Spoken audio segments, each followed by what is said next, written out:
Hello बच्चों, चलिए प्रश्न पढ़ते हैं। प्रश्न दिया है कि नाली की सफाई करने वाले ड्रेनेक्स में थोड़ी सी मात्रा में एल्यूमिनियम होता है जो डाई हाइड्रोजन निर्मित करने के लिए कास्टिक सोडा से अभिक्रिया करता है। 20 डिग्री सेल्सियस ताप व एक बार दाब पर डाई हाइड्रोजन का कितना आयतन तब मुक्त होगा जब 0.15 ग्राम एल्यूमिनियम अभिक्रिया करेगा। तो सबसे पहले बात करें अगर इस प्रश्न में मुख्य अवधारणा की, देखो क्या होगी मुख्य अवधारणा की, तो देखो क्या होगी, वो होगी मुक्त हाइड्रोजन का आयतन ज्ञात करना। मुक्त हाइड्रोजन का आयतन ज्ञात करना।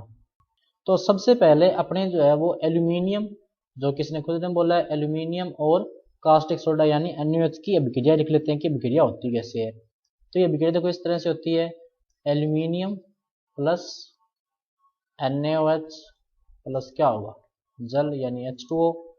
ये अभिक्रिया करेगा और क्या बनाएगा, एक तो बनाएगा सोडियम एल्यूमिनेट NaAlO2 प्लस जो इसमें बनेगी वो बनेगी हाइड्रोजन गैस। बात करें संतुलित अभिक्रिया की तो कुछ इस तरह से होगी, दो यहाँ पे और यहाँ पर क्या आ जाएगा, दो। ये जो है वो संतुलित अभिक्रिया। अब यहाँ पर अपने देख सकते हैं कि जब दो मोल एल्यूमिनियम हाइड्रोजन के 3 मोल बनाता है, हाइड्रोजन के कितने मोल बना रहा है, 3 मोल। अब देखो सबसे पहले अपने को जो है वो एल्यूमिनियम के मोलों की संख्या ज्ञात करनी पड़ेगी, तभी जो अपने हाइड्रोजन के मोल निकाल पाएंगे, और हाइड्रोजन के मोल आने के बाद में ही अपने जो है उसका आयतन निकाल पाएंगे। तो देखो कैसे होगा, सबसे पहले एल्यूमिनियम के मोल देखते हैं कितने होते हैं। तो एल्यूमिनियम के मोल्स देखो कितने हो जाएंगे, N ऑफ एल्यूमिनियम कितने हो जाएंगे, देखो एल्यूमिनियम की ग्राम में मात्रा कितनी दी हुई है, 0.15 बटे एल्यूमिनियम का अणु भार कितना होता है, 27। तो ये जो मोलों की संख्या आ गई, ये आ गई लगभग 5.56 इंटू 10 की पावर माइनस 3। ये मोलों की संख्या आ गई किसकी, एल्यूमिनियम की। तो हाइड्रोजन के मोलों की संख्या कितनी हो जाएगी, देखो हाइड्रोजन के मोल, फिर 2 मोल एल्यूमिनियम 3 मोल हाइड्रोजन करता है, 1 मोल एल्यूमिनियम जो है वो 3/2 मोल हाइड्रोजन करेगा, तो 5.56 कितना कर देगा, उसका मल्टीप्लाई हो जाएगा। तो देखो कितना हो जाएगा, 3/2 इंटू 5.56 इंटू 10 की पावर माइनस 3। तो ये देखो कितने आ गए इसके मोलों की संख्या हाइड्रोजन के, इसके मोल्स आए हैं ये हाइड्रोजन के। तो देखो कितने आ गए, 8.33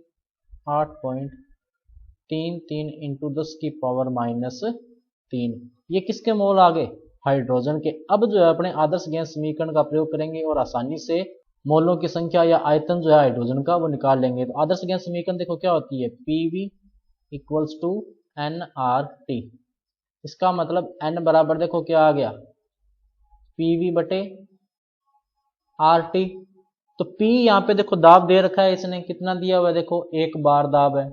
V आयतन अपने को निकालना है, N यहाँ पे दिया हुआ है, और R का मान अपने को पता है, T भी इसने दे रखा है कितना है, 20 डिग्री सेल्सियस यानी 293 केल्विन। तो देखो कैसे हो जाएगा ये, V बराबर देखो क्या हो जाएगा, यहाँ से V बराबर हो जाएगा nRT बटा P। तो देखो V का मान कितना आ गया, N का मान देखो कितना आया, अभी निकाला अपने 8.33 इंटू 10 की पावर माइनस 3 इंटू 10 की पावर माइनस 3।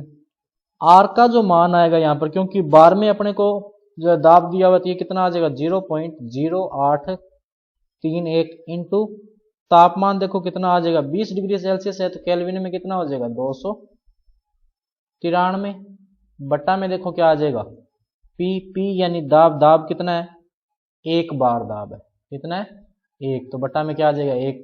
तो V बराबर देखो कितना आएगा इसमें, ये आएगा 0.203 लीटर।